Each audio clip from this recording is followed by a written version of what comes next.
What's up, guys? It's your boy, Barça Boy 103. Today we're going to be reacting to the Barcelona news over the past few days. We do have some big topics to discuss. Firstly, the war between Barcelona and Ter Stegen is now reaching an all-time high. A new battle has arose with Ter Stegen refusing to sign off on the documents that allows Barcelona to use 80% of his salary for registration, and Barcelona are furious. Also, in regards to other player sales, we have some updates on Virgili, Héctor Fort's future, Romeu as well, and also update on future of players that will not be sold, where Barcelona remain firm the fact that they don't need to sell players for FFP purposes or registration. They have so many internal options as well. One of those internal options, of course, is revenue from the stadium, and boy oh boy do we have a Camp Nou update and a half.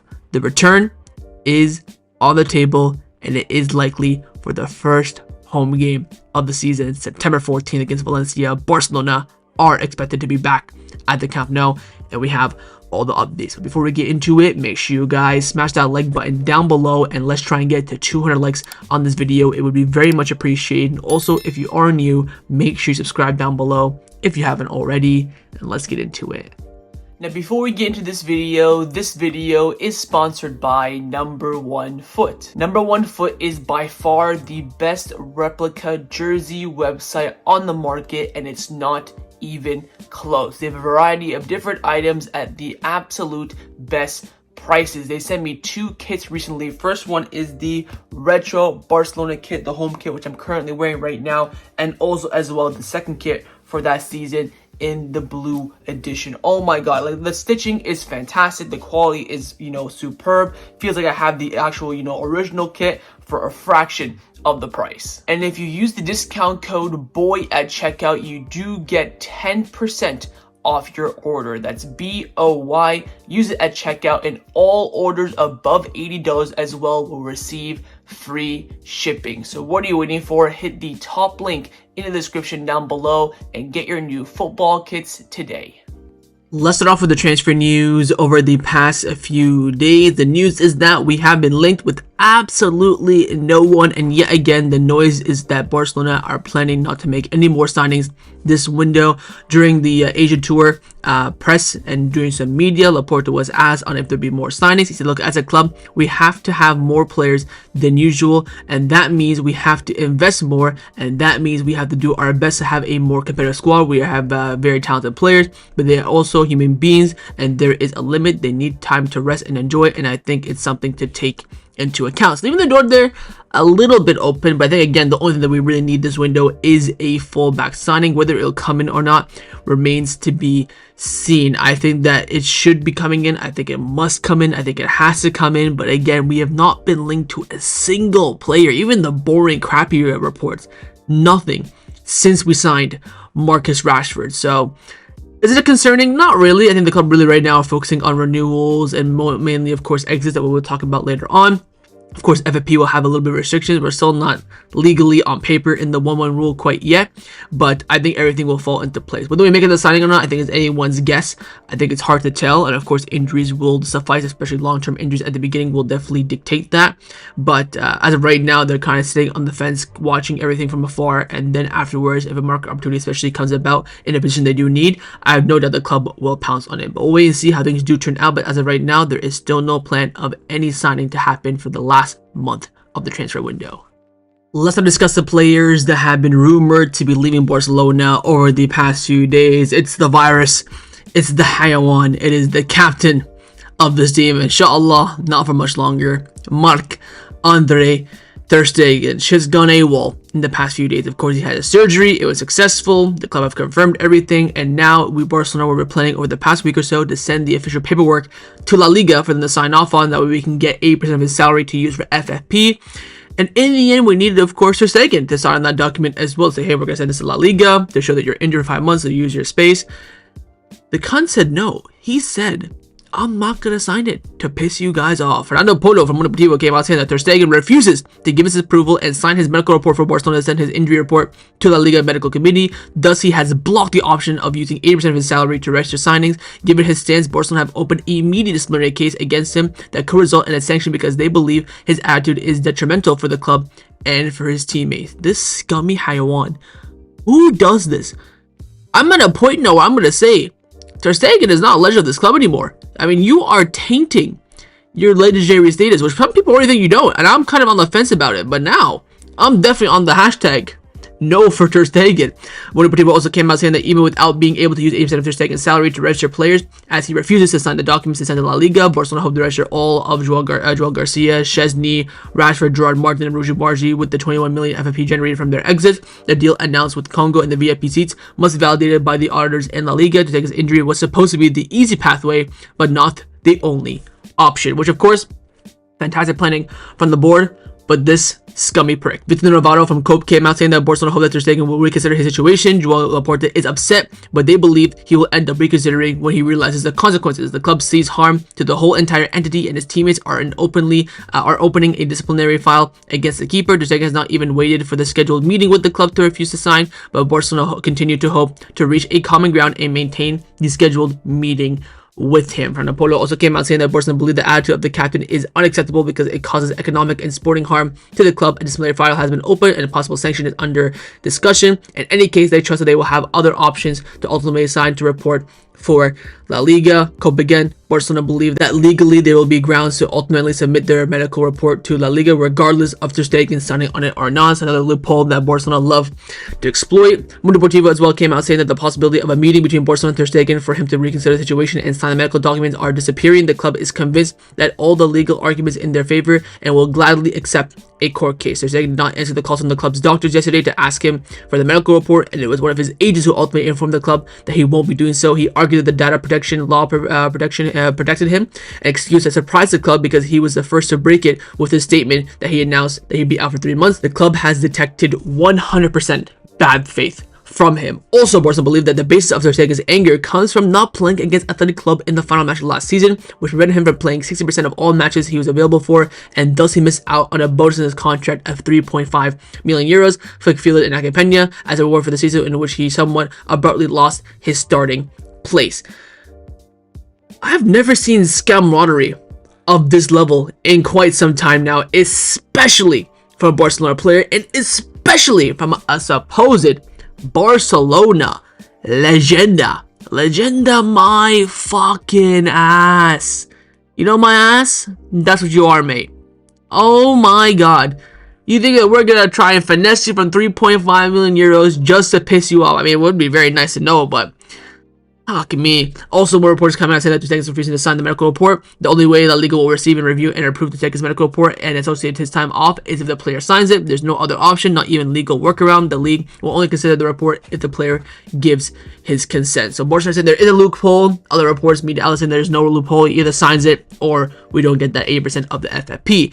ESPN finally have come out saying that Barcelona are considering different legal alternatives to resolve Ter Stegen's case after he received the consent form for his medical data to be shared with La Liga. Barcelona sporting director Deco intended to talk to Ter Stegen when the team arrived back from Asia yesterday. However, Deco was surprised when he received a certain fax from Ter Stegen stating his refusal to sign the club's report. So I guess his agent probably ended up faxing the club saying that yeah, he's not signing the report, so you guys can take one up.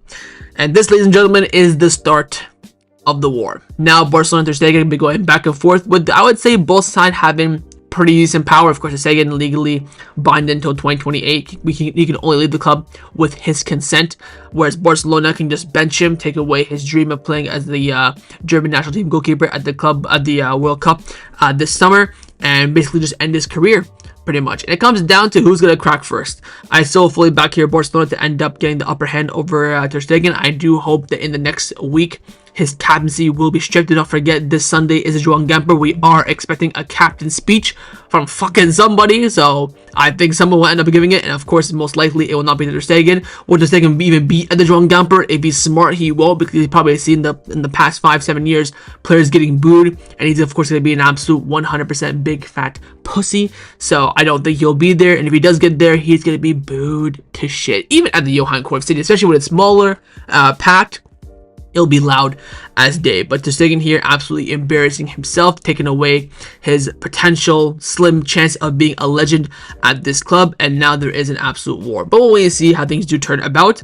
I think over the next few days we'll get some strong indications. Of course, La Liga does start in about a week and a half's time, so we're going to need that FFP space to have our starting goalkeeper at least, plus hopefully the other two signings as well in Ronald Araújo and Marcus Rashford. I think we can survive without Gerard Martin just if needs be, but I think the club will of course register all of them as quickly and as effectively as possible. But the club have been telling us this whole time they have a great registration plan, they're going to register everyone no problem, and in the end we always do. We've never failed, and I don't think this time will be the case. So we'll see what happens with Ter Stegen, but again, absolute war is brewing now between the two parties, and we'll wait and see who comes out on top. Now, another first team player that's all but at the exit door for Barcelona is Oriol Romeu, with Gabriel Sanz and Mundo Deportivo reporting that Oriol Romeu and Barcelona are negotiating contract termination, although his departure depends on him finding a new destination to sign him as a free agent. There are offers, but none have materialized quite yet. Girona and Real Oviedo are two clubs that have shown interest. Of course, Real Oviedo, the team of Santi Cazorla that had been promoted to the first team from last season, and of course Girona, his team from last season. I think in the end something will happen. It doesn't make sense for him to stay here and end his career the way it has. I think even he might probably end up leaving and agreeing to a contract termination without finding a club, but this is very, very normal. You want to find a club first, then agree to your contract termination, and then go and sign with them immediately. We did this, of course, with Braithwaite a few years ago. We did this with Clement Longley this transfer window as well. So very much a part of the normality. So we'll see how things do turn out with Romeu, but again, his future is anywhere but at Barcelona. Now, a player that has decided to make a move away from Barcelona recently has been Hector Fort, following his lack of minutes in pre-season that will probably suffice and replicate into the actual season. L'Equipe have come out saying that newly promoted League team Paris FC have inquired about Hector Fort. They have become more serious regarding him in case they fail to sign their current target right now in Traore. When this news came out, Candacer came out saying that Barcelona believe they can get around 6 to 10 million euros for Hector Fort's possible departure. The player already sees that he does not seem to fit into Hansi Flick's plan. Also, Cope came out saying that Gerard Martin is part of the club's plan. They want him for next season. It's early for Jeffrey Torrent. While Gerard Martin performed well last season, Jeffrey needs to develop gradually. The club believes in him, but without rushing, Hector Fort is being advised to go out on loan or to find a permanent transfer to get playing time, and this is materializing. Carlos Monfront has come out saying that Hector Fort has several offers from La Liga clubs and abroad, most of them loans with guaranteed playing time, and Barcelona views a one-year loan deal favorably to help him grow and return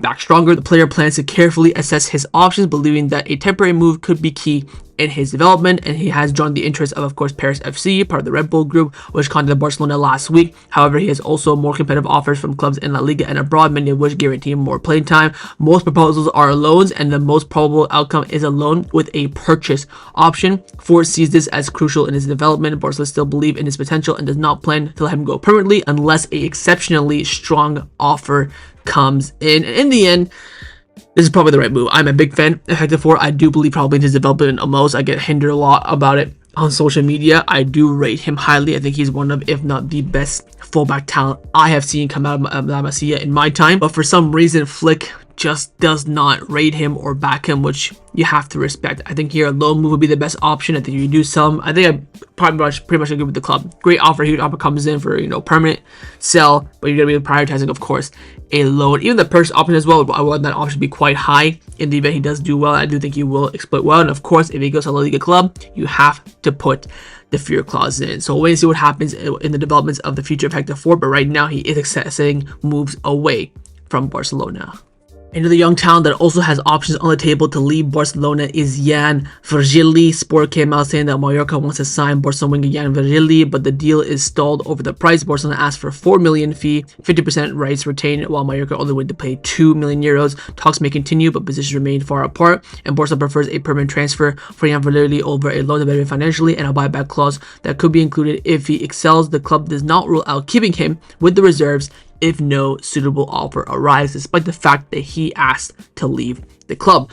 Following this, Sport reporting that Almeria remains strongly interested in Jan Virgili and has offered 3 million with 50% rights along with a 6-year contract. Mallorca are still also pushing to sign him, and Virgili is convinced by their project, but their 2 million offer falls short of Barcelona's 4 million demand for the remaining 50%, and Barcelona is firm. Any deal must include 50% retaining of the rights and a buyback option. A loan is currently considered ruled out. So either a permanent transfer with our criterias, or he'll end up staying, and that is the way to do it, because of course here we have the most power. He wants to leave, of course, due to his development, and Barcelona have no problem with that, but want to be paid accordingly to his talent. Again, he's very, very highly rated, not as high as you would say maybe Oriol Fernandez or Samuel Moku, but one player that does have a huge ceiling, and Barcelona do not want to waste that opportunity.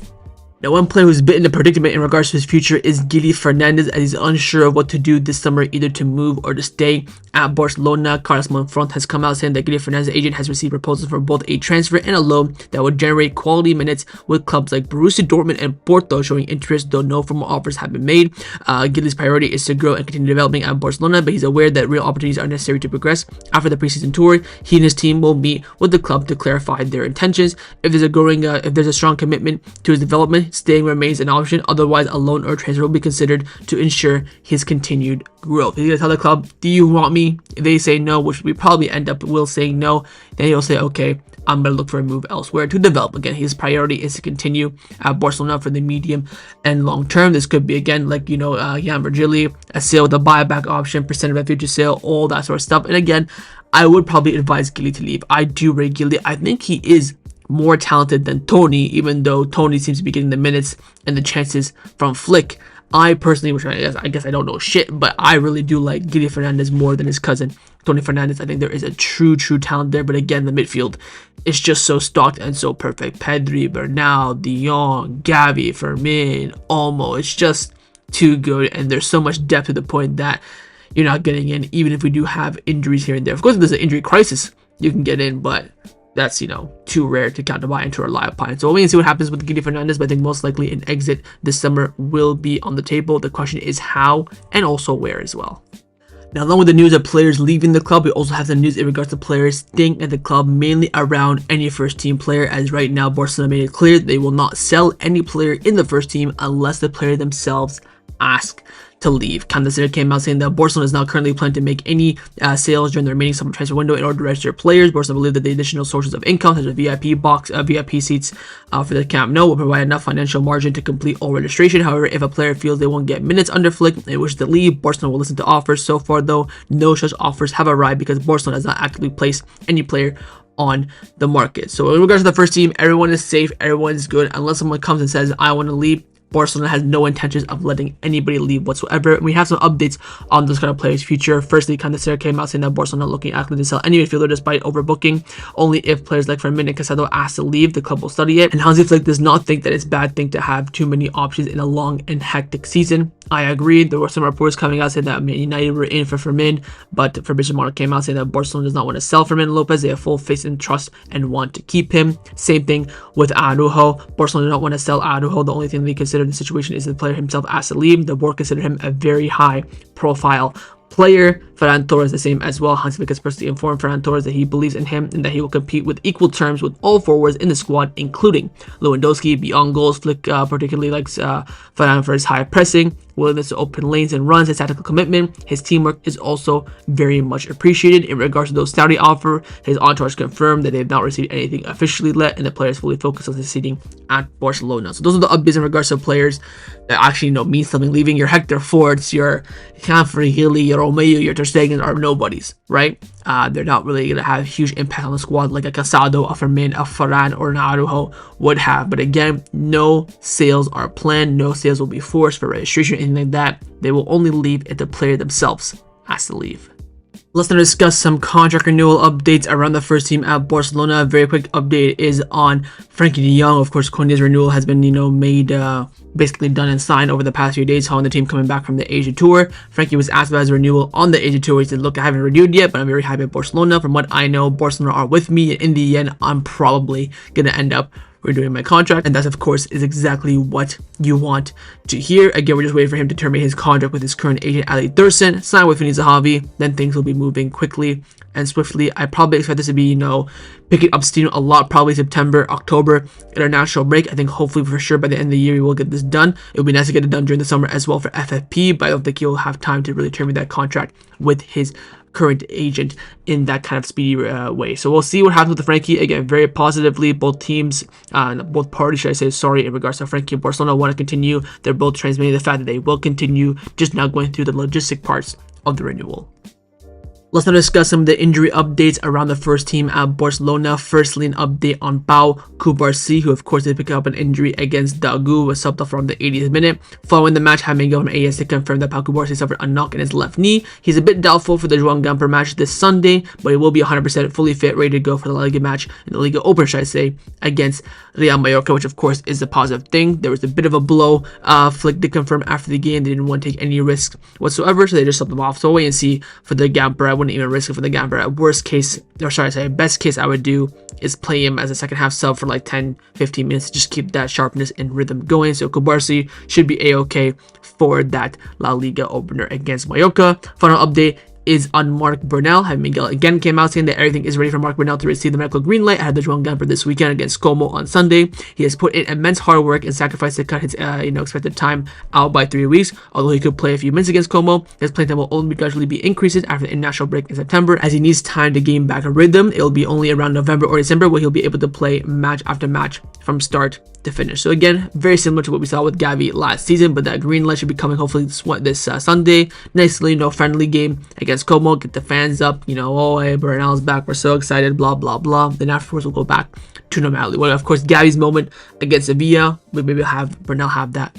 against Como. So wait and see. Again, do not have any expectation whatsoever for Bernal, especially in the first half of the season. We will be trusting, the process of the medical staff, what we did with Gavi, of course, last season, slowly but surely integrating him back into the match rhythm and sharpness of the first team action.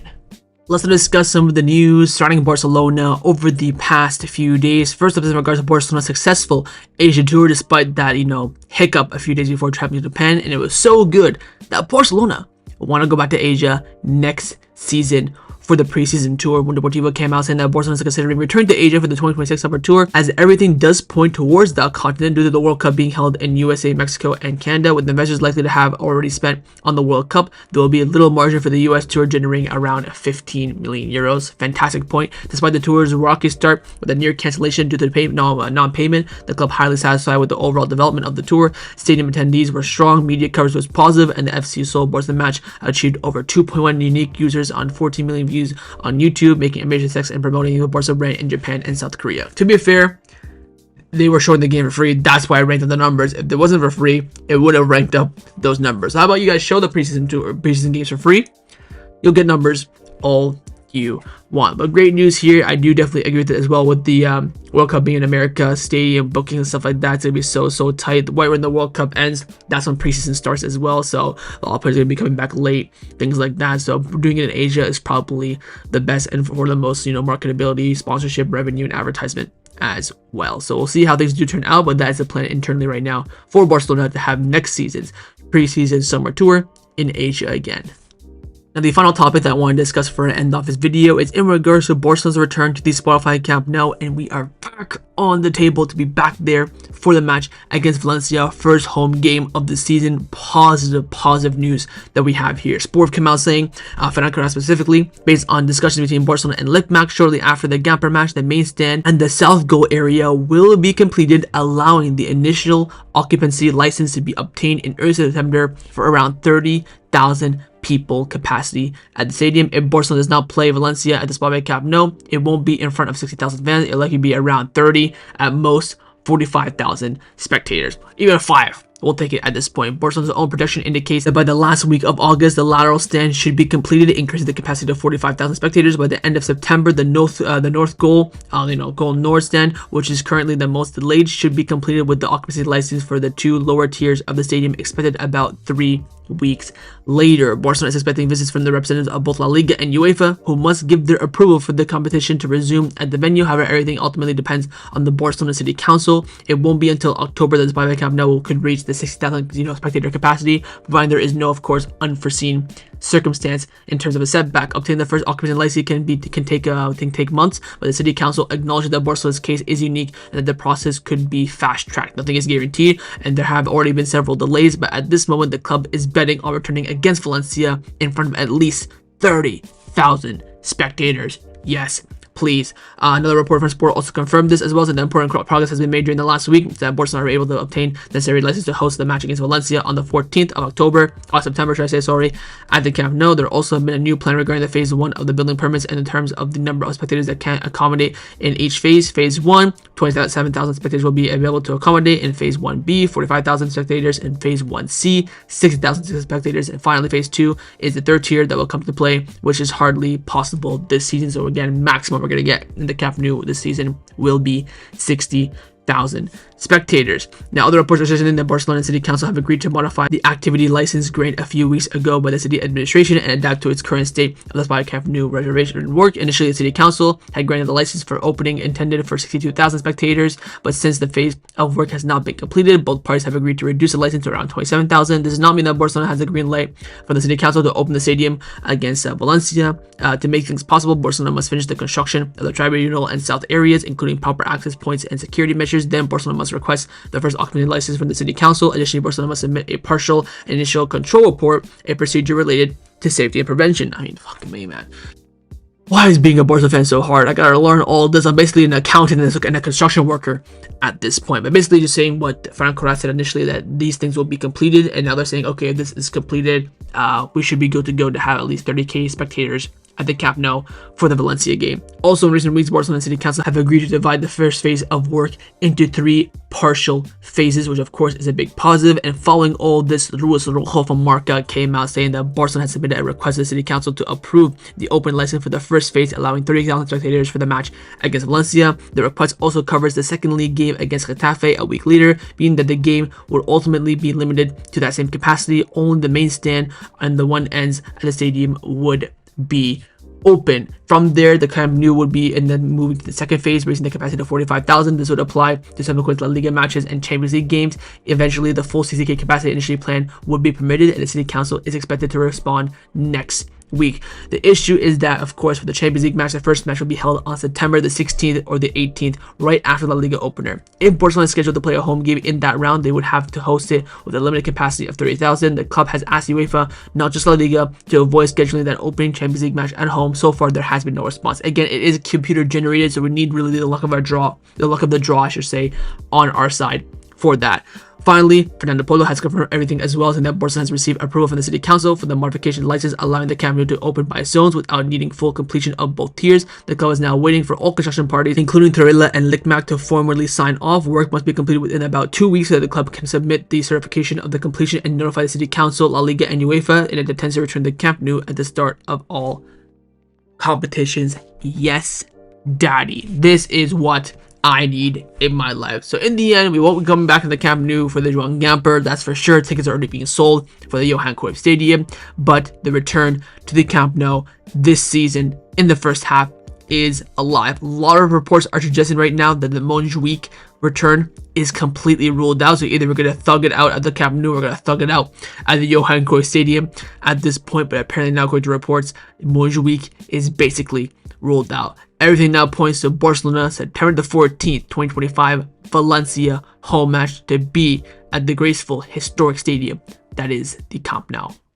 So that was my reaction to the Barcelona news over the past few days. Hopefully you guys enjoyed this video. If you did, of course, make sure you drop a like down below, and of course in the comments down below as well. Let me know your thoughts on everything we did discuss. Main thing, of course, on that war between Barcelona and Ter Stegen. Who do you think will come out on top? Of course, you can win some battles, but the war is what matters the most. Thoughts on Barcelona going to be back at the Camp Nou for that opening match in La Liga against Valencia. Thirdly, your thoughts on those sales of Hector Fort and Virgili. Are you more in favor of a loan deal or a permanent sale for those two players? And finally, thoughts on those, important players for Barcelona ending up staying at Barcelona. Would you sell anyone specifically in this team, whether it be for financial gain or for FFP purposes? And of course, don't forget to subscribe down below if you haven't already. And I'll see you guys next time on the channel. Take care and Forza Barca.